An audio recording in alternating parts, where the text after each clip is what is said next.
batera eta bestera, simetrikoa,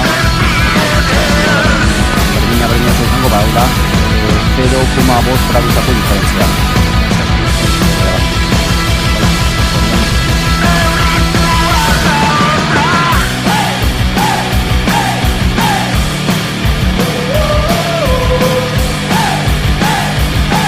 Bale, geu egiten duguna txirrundularientzat beraien mugimendua nolabait ordenatzea eta biomekanikan oinarritu egiten gara, jakiteko bakoitzaren eredua, mugimendua eta barrekoak zelakoan diren, ezta?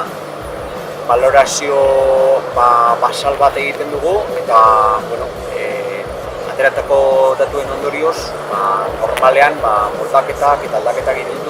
Gaur adibidez egin izan dugu laboratoriotik kanpo, lan egiteko beste eredu baina batez ere, mendiko bizikletan oso importantea delako zelan mugitu egiten zara, ez bakarrik bizikletarekin, baizik eta dagoen ingurunearekin. Nola jakitea nondik dator minori, dena moldatu, nire desagertzeko, ez?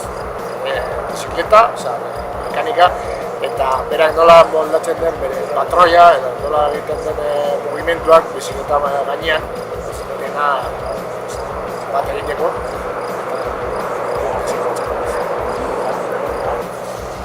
Sentsazio honak, egia esan, niretzako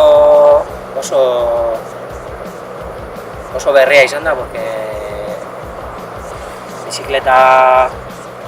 bizikletatik hasita, bai kalak niretzako kriston berrikuntza dire eta gero ja ajustatzea zeure gorputzera bizikleta bera dana berria eta esperientzia berria izateaz gain politxo bai, azkenean ikusten duzu zelan joan behar duzun, zer ez duzun egiten ondo, lesioak eta prebenitzeko batez ere horretarako da azterketa eta nik uste dut oso baliagarria.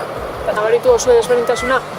Bai, pixo gainera aldatuzko nien pare bat gauza, esan dugu, oin agresiboa edo aurrera bat, eta gerrarako prest bilez edo, eta bai, nire gerri.